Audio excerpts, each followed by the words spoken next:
Welcome into the Fairview Social Podcast. Thank you for joining me today or tonight. This will probably be the last episode in the series of the time when things got bad, but then it got better. So on the last episode, we talked about getting into Haiti and doing all that kind of stuff. And it was a great experience. I went back to Haiti, I don't know, a bunch of times. It was in the 20s, the amount of times that I went, 20s to mid 20s. And the first trip that I went, it was definitely a shock, and then the second trip that I went was a shock, and the third and fourth and fifth trip, it was a shock because you're just not used to that. Here in our bubble in the United States, we live in this bubble here in America where, we're just accustomed to having everything we need when we need it. And over there, it's not that. It's a lot different. And, like I said before, the people over there, they don't know the difference, nor do they care. It's just living life day by day, hour by hour. It's just a different world. And what I guess what I take from it more than anything is that we need to remember how blessed we are to be in a country like this, to where we don't have to worry about a lot of the things that they have to worry about. You see in the news about all these things that are happening in Haiti and how it's dangerous. And there was a lot of times when some of these trips were kind of in line with the news of the day of problems and don't go. And honestly, I question if we should have gone a lot of those times. But then when you get over there, everything's fine. Those things are happening, but they're just in specific areas. But like I said before, I did a lot of the work over in a place called Cap-Haïtien, and we worked with a ministry over there that had several churches and schools that they were building. And then as I was in Haiti in Cap-Haïtien, a hurricane came. This was several years ago. A hurricane came onto the other side of Haiti, like a week prior or something to me being in Cap-Haïtien.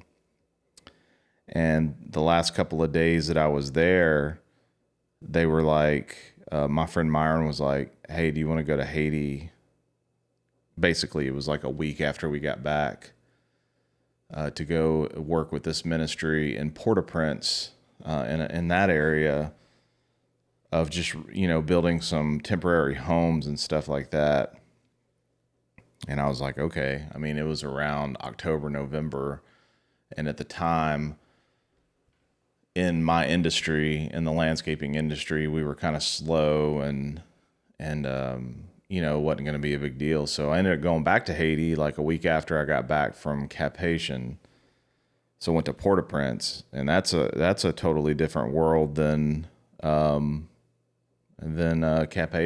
I mean, it's like the difference of being in Clarksville, which would be like Cap-Haïtien or Murfreesboro type place. Definitely not the way that it looks there, but as far as size, as opposed to Nashville, Nashville's like the big kahuna out here. Port-au-Prince is usually what you hear about in the news anytime you hear about Haiti. And so I went on that trip, and we worked with this ministry out there. And, it's like it wasn't as shocking going over there as it was in times prior, because I knew what to expect. But you're talking like big city, big problems, bigger issues, just everything was bigger in Port-au-Prince. And so, we did all the same things. We built some temporary homes. It's funny because we're building like these what we would consider here in the United States, we would consider sheds type things. And these people were just like, man, this is awesome. This is my mansion, probably like a 10 by 10 type shed. And they're like, hey, I'm going to put my bed over here. And I'm going to do they were just really grateful, just very appreciative and very happy that we were there to help them. And, it makes you feel good. I think that when you do these mission trips, it's, you try to go and to bless other people and to be a light for other people. But, I think that you get more out of it. You get more pleasure in knowing that someone appreciated you, Here in America, it's like you just always feel underappreciated for everything. It's just whether you're at work or maybe you're at home and you just feel like you're underappreciated, and then you get offended, and you just go through this gambit of feelings here. But when you go over and you do something, life-changing for someone else, really in need, it makes you feel good, it makes you want to do it again. And I think that that's probably why I went so many times. But yeah, it was really nice. And so for several years, I went and did these things, probably 2 or 3 times a year, going to do that. And it changed my life. It changed my it changed my outlook on, I don't know, I guess here in the United States, it changed my outlook on just the world, because I'd been, like I said before, just closed off into this Middle Tennessee area, never really gone and done anything. But it was really cool doing all that. Kind of switching gears back at home in that time. We were very heavy in the church. We were doing all that stuff. Nikki had gotten a job working as an administrative assistant for Myron, and life was awesome. Everything was going great. We were volunteering at church. We were doing all of the things. I mean, we were there all the time. We were just, 100% in. And then on top of that, Nikki was working there. And, you just kind of hit a brick wall of just burnout, burnout of you got to go to work and do that kind of stuff during the day. You've got your family to manage. And, obviously there's a lot of events and things that you can take your kids to at the church, but there was like no life other than that. And at the time, that's what we needed. And that's what was fine. But I remember for me, like I just hit a brick wall. I mean, we were, kind of teaching classes on Sunday, Wednesdays, and then there'd be an event. Nikki's schedule was all over the place because her job at the church, I mean, it was just all the time, it wasn't like a 9 to 5 type of job. I mean, that's what it was supposed to be, kind of like a 9 to 5 job, but then there's always events and there's always something going on at the church. So, she was just very busy with it, even all the way up until earlier this year when she got laid off. It's just, it was just a lot. And I kind of recoil like I normally do. I don't like, I guess I don't know if I got in my own head or what. My belief in God never went away or anything like that, but I started kind of getting the twinge of, just the things that I didn't like about the church when I was younger, of just, it's not like the tithing or asking for money or any of that kind of stuff that bothered me, because I know that there's a place for that and I know that it's necessary. And I don't know that it was like the time that you put into it. And it was never anything like, oh, you have to do, it was never any kind of culty type thing. I mean, it was always, it was always okay. There was no issue there. But it just, I don't know. It wasn't the people, because they were always friendly, but I think that I was just peopled out. I just think that I just didn't want to be around people, because I'm usually not the type to constantly, you know, hang out and do all the things, but like I was all in there for like 4 or 5 years. That's just burnout. I mean, I don't know what else it is other than I was just burnt out, and I didn't want to do it anymore. You know, I still, even now, I study the word, and I you know, I soak it up. And obviously you go through these phases of life where you're more on it than other times, you know, but I was just, I was just done with it. You know, I didn't want to do it anymore. And so I quit going.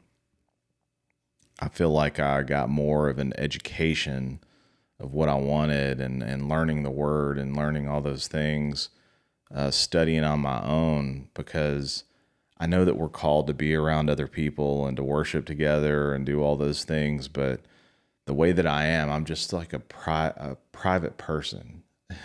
And it's always funny when I say that, especially here on the podcast. I mean, I'm throwing everything out there. You know, I'm not holding back on any side of me on these podcasts. And it's, you know, it's not really uncomfortable for me anymore because I really don't care. I guess I just kind of put it out of my mind that people are listening to this or watching it or whatever. But I don't know. I am a private person. I like to have a group of people that you've seen in and out of this podcast and hang out and talk shit and, you know, shoot the breeze and do all the things that we've done on this show. But generally speaking, I don't like hanging out with people. I don't like doing a lot of things. I mean, part of the reason that I do this podcast here, I could very easily just throw somebody up on Zoom and talk to somebody. I mean, even my son, you know, in New York, but I just choose not to because I just don't want to do it. I don't want to be around people unless I want to be around people. It's kind of a running joke with Graham next door that, you know, it's like, I don't want them to take offense that I don't want to hang out because it's not them. But the thing that's weird about me, and I try to deal with this on a daily basis, that I'll get a twinge like immediately that, hey, I want to hang out with somebody. But if I don't do it within that window, then I'm just not doing it. Like, cause I'll change my mind 10 minutes later, and it's very weird. I don't know if other people operate like that, but I don't know. I don't know if this is just years of grooving things the way that I want them in my head. You know, I don't know if this is Nikki enabling me, which it could be, because throughout our marriage, she's never been like, you have to go do this with me, or we have to go to this event, or we have to go do these things. It's like she just says, hey, I'm doing this. Do you want to go? And I'll say no. Or, hey, I'm doing this. It's turned into over the years like, hey, I'm going to go do this thing. And she knows that 9 times out of 10, I don't want to go. I don't want to do it. You know, I'm just, I don't know. I don't know if it's healthy to be locked in my own head. I like to think. I like to be alone. I like to, I like to do all the things alone. I like to drink alone, which people say that that's probably not healthy, because people say that you should go out and drink with friends and have an event. But a good night for me is to go home, sip on some bourbon or something, and have everyone leave me alone. But I do want people there. So I guess I know that all of it probably sounds confusing because I'm just kind of spewing it out, but I want to be left alone, but I don't. So I need everyone to accommodate that. I have no expectation of people to accommodate that. I'm just kind of telling you what goes on in my head. All of that to say, the whole church thing is like, I was surprised that it rode out as long as it did for about 5 years, maybe even more, of kind of being all in. And then I decided I don't want to do this anymore. But I don't want to do this anymore doesn't mean I don't want to be close to God or anything like that. So I don't know. It's a weird situation where I'm at now, but that is where I'm at. You know, that's that's just how I feel about all of it right now. The last episode I was talking about, we lived in this little house over across the street from my house that I bought that we lost in foreclosure. And so there became a point where, the kids were getting older and it was just like we were just on top of each other. It was just way too much. And so I started looking for places to rent because I knew that my credit was destroyed and I would be unable to like buy a house. And honestly, like the burn that I felt from buying the house and losing it, I was still kind of licking my wounds from all that. And so I was just looking for places to rent, need more space. And so we found this house that I'm currently living in now for rent. I think we were paying I was at the time in that little house, I was paying $800 a month rent, which was like really cheap even for then. It was like 1,200, 1,300 square feet or something like that. Probably not even that, probably more like 1,000 square feet, but we were just packed in there. And I always think about this memory that I have that I said, I think in the first or second episode of this series, that like I remember laying in bed and just thinking to myself, all I have left to do now is just to live life. I've already gotten this hard thing out of the way. I fucked up. I lost my house. But I remember thinking that like I have my family, I have all the stuff that was in my other house is just in this house now. It's like where your home is where your family is. And that was a lesson that I learned in that because like it was very traumatic for me personally to think, oh, I'm losing everything I have because I was taught to like, obtain these things, not a status, but just the stuff that you have, you work hard for it, and then to just have it all taken away. But like I said, when I was laying in bed that night, all I got to do is just live life. And what I meant was to myself was like, I don't have to worry about this anymore. I have that burden off my shoulders. That's why I was kind of hesitant to try to move into some other house or get another house. But when reality kicks in, we were kind of bursting at the seams. I had to do something. We couldn't all stay living in that small quarters, and just like I told you a second ago, just how private I am, or I like my quiet time and place to be alone. It wasn't happening, and it was not healthy for me. And I knew that I needed to get out of it. So anyway, I start looking for a house and I find the house that I'm living in now for rent. And so we go and we meet the people, which they turn out to be wonderful friends. Even to this day, I still consider them wonderful friends. And I remember I went in, I looked at the house, it was plenty of space. They had a full basement that was built out that, had another living room and a bedroom down there plus 3 bedrooms up top. I was like, man, this is just a perfect situation. And then to cap it all off, there was an office in the back of the house that was, just where my friend now, Josh and Jen is who we bought this house from, or we rented it at this point in the story. There was an office that he had built because he works from home and has a business and did all that. And it's beautiful in here. And if you've listened to some of the other podcasts, you always hear everybody talk about how awesome it is out here. Well, that's not really me. That was Josh building it to his vision of, a really nice, peaceful place that he wanted to work with a field out here in the back that you can look out of these huge windows, which you guys typically don't see on the video podcast of this, or the video version of it. But there's a really nice field out here. It's just very peaceful out here. And so the cost of renting this place was like $1,600. And I'm like, oh God, I don't know if I can afford $1,600. So I crunched the numbers and I was just seeing like, God, is there any way I can afford $1,600? In retrospect, absolutely not. I couldn't afford $1,600. But given the situation that we were in before, I was very hesitant to spend any money on anything because we just kind of, I lost my ass several years before. I think it was probably about 2 years, 2.5 years before. And I was just like, I don't know if I can do this. And I don't remember if Nikki was working at Grace Chapel, but she was cleaning houses, and she would probably bring in $200 or $300 a week, and so like we're counting our pennies, and we're just like, no, we couldn't afford it, but we were going to make it work. I mean, we had enough money, but it would be like cut back on everything. And for the size of this place and for the, the office out back and all that, I was like, oh, okay, let's go do this.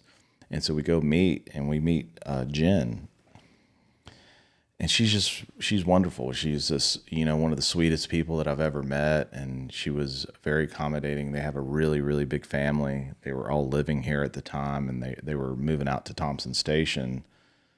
And they had rented this place before. They were just kind of, I think they moved to New York, and then they came back, and they were staying here for a year or two or whatever it was. And then they were, going to live in this really big place that can accommodate their whole family. They're real big into generational living. And so I remember we walked around, and I mean, me and Nikki were like really excited. We're like, we'll do whatever we need to do to get this. And you guys know how it is when you go and rent something. You got to have like first month's rent, deposit, and all this crap. And I don't think that we had to do all that with them. Maybe we did, but I was going to make it work. And I think I ended up borrowing some money from my dad, maybe $1,000 just for deposit or whatever. But Jen told me, she said, hey, I think that, we got this other person and they're ready to pull the trigger on it. And I was just like immediately destroyed. I was like, man, we really wanted this place. And I was like, oh, okay. And she could tell that I was really disappointed about it. But, when you get the feeling when you meet people, like if you feel a connection there or not. And I think that I felt the connection. Nikki felt the connection, and she felt the connection, and she's, I'll never forget, she said to us, she's like, no, fight for it. And I, kind of gave me hope again. And I was like, oh, well, we really want to, I'll write you a check right now. And I think that we left there, and I wrote her a check, and I think that her and Josh had talked about it. And anyway, they picked us. Thank God, because if I tried to go get somewhere and I had to fill out a credit application and all this kind of crap, like I would have never gotten anything because, like I said, our credit was destroyed. You go through foreclosure and all that kind of stuff. Things aren't looking great. And thank God they, kind of based it off of that feeling. And so we ended up moving away from the little house across the street from the house that I got foreclosed on, and we moved over here to this other place in the middle of Fairview. And the biggest thing and the best thing about this whole place is that we got really good friends out of it with Josh and Jen. We went to the church together. We went on some of these trips to Haiti with them. Just really good friends of the family, enough so that I consider Josh my brother, and I know that he considers it the same. And we don't get to see each other as often as we would like, but we, every time we do see each other, it's one of those situations where it's just like right where you left off, and nothing but love for those type of people. And so they let us rent this place out, and I made sure, like, I would drive all the way to their place in Thompson Station, put a check in their mailbox the day that it was due, never missed a payment, nothing like that. And it was great. It's like we had a great relationship. We'd see them at church on Sunday. We'd chat with them, maybe have dinner. At one point, Nikki worked a part-time gig with Josh and his company. He does a lot of teaching how to stock trade and all that kind of stuff. And it's just great. It worked out. It worked out very, very, very, very good. So we're a couple years in, and we Frank's over here trying to find a good spot. There you go, bud. So we're a couple years in, and me and Nikki would do this loop, just walking around this neighborhood, and our neighborhood's a loop. And I remember telling her, because we were paying $1,600 a month, our credit's repairing and things are getting better. And, it's amazing when you don't think that you can afford something, if you put your mind to it and you're supposed to be in that type of situation, like the path is cleared for you. You can make it happen. And everything was going fine, but I just started getting this twinge. And anybody that knows me knows that when I think of something, I usually act on it pretty quick, because I feel like, some would argue just random little things are, just me being, just wanting something done. But I do feel like I get downloads from time to time, like, no, you need to do this. And before I talk myself out of it, I act on it. And I remember we were walking around and I was like, I don't want to pay rent anymore, because we're just throwing our money away. Now, granted, we love the place, but, that was their rental, and there's no expectation of, trying to buy the place.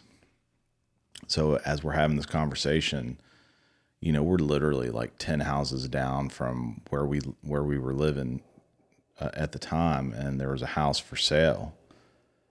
And it was a beautiful house. And I was like, well, let's see if we can buy this house. It's like it all went pretty quick, but we bought the house. I told Josh and Jen, hey, sorry, I hate to do this, but I think we're going to buy this house down the road. And they were, 100% fine with it. And so we bought the house down the road, and it's very strange, my living situation, because I'm 44 years old currently, and I've only lived in Fairview, and every time I buy a house, it's just right down the road, or rent or whatever, it's just down the road from the last place. And so we bought this house and we lived there, and it was awesome. What was really nice about it is the kids had a whole downstairs. Like the downstairs, there was three bedrooms downstairs. No, two bedrooms downstairs and a couple upstairs. I don't remember how it was laid out, but they had a bathroom down there too, and it all worked out fine. So we lived there. And fast forward a bunch of time, up to around the COVID point, we were like, we'd see Josh and Jen. Like I said, we went on mission with them, and we still maintained great friendship and relationship. They were renting the place out. And Nikki always told him, hey, if you ever want to sell that house, we would be interested in buying it. And they got to the point where they didn't want to deal with the rental anymore. And they called Nikki up and said, hey, we're interested in selling. Are you guys interested? And she told me, and I was just kind of laughed it off. But then, that immediate, like, hey, maybe we can move up there and use this place as a rental. And that's what we did. We ended up buying the house back from Josh and Jen. We bought the house from them, and then we used our place down the road as a rental. And that worked out awesome. I think we rented that place for probably a year and a half or something. I ended up selling the place down the road because the market was just crazy out here in Fairview. And I sold it for a hell of a lot more than I paid for it, and it just made sense to do it. So I ended up selling it. But we moved in back here, and it was, I think I like the layout. I personally like the layout of the house down the road better. Nikki likes this one better. It's more functional, which it is. But yeah, we moved out here, and in that time, this was during COVID. And so my dad passed away in January of 21, and we bought this house back from them in May or June of 21. And then, my grandfather was kind of left out there, and maybe we bought in 20, I don't remember, but my grandfather, I was worried about him. So our friends on here, you've probably seen Eric and Roger, we took the basement. It was already finished, but it didn't have a bathroom. So we basically made it into like an apartment down there. My grandfather moved in there. And it was really great to be able to have the space to do that. Even now, it's like, if the kids come over, they've got an apartment down there, any type of situation like that. But at the time, I was going through these surgeries because of the feet problems that I have when I broke my feet in Mexico. And I remember I told Josh, I said, "Hey, Josh," because his dad's the one that built this this place out here, this office in the back. I told Josh, I said, "Do you think your dad could just rig something up?" So, because I had a knee scooter. I was going through these surgeries. I had like 6 or 7 surgeries on my feet. And it was really hard to get to my office back here in the back because the house is on a hill. I was like, "Can you just throw some plywood down and level so I can get back to the back office?" "Yeah, I think we can figure something out." That weekend, he comes over with a trailer, with a tractor, all this wood. I mean, they built a legitimate bridge. It was like a bridge. I was thinking something temporary until I get out of this knee scooter. But he built a whole bridge out from the house to my office out here in the back, which is Holliswood Studios now. It's just crazy. And it's beautiful. It's a beautiful bridge. And then, in 22, I put a pool out here, 21 or 22, I put a pool out here. And it's just a really beautiful setup. And we're just really, really grateful for what we have out here. And so that's kind of why the series is called The Time When Things Were Bad, but then it got better, because, we went early on in our marriage where I was just fucking everything up. It got bad and we lost everything, which, I guess that's really up to you guys to decide if I lost everything. I mean, as long as you have your life, you're fine, but then fast forward 10 or 12 years later, and here we are with Holliswood Studios here, our house that's set up to be a great blessing for other people to come and stay in and all that. And so, everything's going great right now. I guess the only problem with it is that I just have that thing where I don't know if it depends on the day if I want to hang out with anybody. Our house is definitely primed and ready for visitors. We got a pool out here. We have an apartment in our basement. We have all the things, but like I was saying earlier, I don't know that I'm the person to have all that. That's probably dumb to say. I mean, I probably am the person to have it because Nikki is the person to have it. I'm just the eye candy for Nikki, which that's ridiculous. It's not true, but she's very accommodating and always good to hang out with. And I mean, I guess I am too. Like I said, though, it just depends on the day. But everything is currently is in a good space. I went to a funeral last night for my uncle. It was my mom's brother. He passed away in September, and we kind of got that out of the way. And then my grandfather right now, who you guys have probably heard on this podcast a lot, his passing is imminent. He's 93. He's in hospice care right now. I'd visit him regularly, and Nikki visits him regularly. And obviously, he's declining pretty quick, but, I have a peace about it. And, even throughout all of my, in 2021, me and Joseph lost most of our family between my dad, my grandmother, my stepdad, my brother, our other brother. They all passed away in 2021. And, we joke about being numb about it or not having a heart. I mean, I do have a heart about it. I think that I try to think these things through and think practically about it, that, yes, it sucks for us to lose somebody here on earth, but, it's better for them. It's better. Like my grandfather, he's 93. It's like, when he passes, I'll be grateful for it, because what kind of life is he living right now? He's obviously just, I'm not saying that he's unhappy or anything like that, but you know, you just get to the point where you don't want to see people suffer, you know, and it's a shame that in our society we can't talk about that kind of stuff, and death is such a weird thing to talk about. But you know, with my belief in God and heaven and all these things, it's like, yeah, man, just let go. You know, my grandfather's 93 years old, and I think I've said this on here before, but you know, you're 93 years old and you spend your whole life making sure that you're taking care of yourself and protect yourself from dying. You have 93 years of doing that. And then for someone to tell you like, hey, you're not going to make it. It's like, you don't want to hear that. You know, it's like, I say all the time, like, I don't want to live to 93, but if I was 93 years old, I'd be like, I got to get to 94. You know, that's just our goal is to live.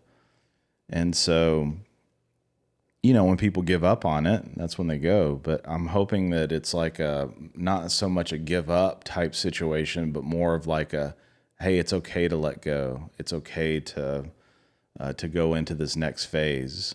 And when he does pass, which will probably be sooner than later, I'll be joyful about it. You know, I think that it'll be a great thing, because you get rid of this old body that's not functioning right. You know, as you grow out of it, I guess it's kind of like that. But I just have a different outlook on all that kind of stuff.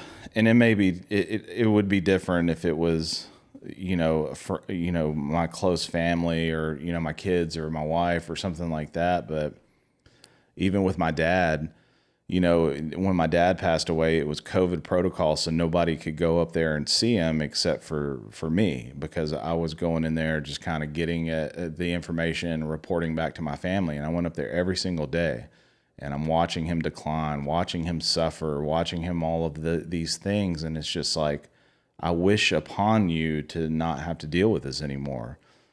Whether it be you get healed and you move on, or if you pass away, I want either of those things, whatever is going to take this away from you. And unfortunately for us here on earth, it's like he passed away, and it sucks. You know, it's like you don't like losing your family. You don't like losing your parents. It happened to my mom years ago, but it's okay. You know, and I would encourage anybody out there that has a big fear of death and fear of all those things and fear of losing your family. You are going to lose your family someday, and you may even lose your life, but it's okay. You know, it's all going to be all right. So thank you guys for listening to this, me rambling on here. I really appreciate everybody that's listening to this podcast. I don't know where we're going to go for 2026, but I hope to do more of all of the things. I like having the fun things that happen when we come in here and we all sit down and have a good time chit-chatting it up. I look forward to hopefully growing the audience here. If you see me out in public, I'll probably be hiding, like maybe in the aisles of Walmart or something like that. But that's just who I am. So thank you guys. Check out the website at www.thefairviewsocialpodcast.com. Also, check out all of the social media, TikTok, Facebook, Instagram, all of those things. YouTube, check out the video, YouTube, if you're listening, or the video of the podcast if you're listening. And I just can't thank you enough. So that wraps up this series, and we will see you on the next one.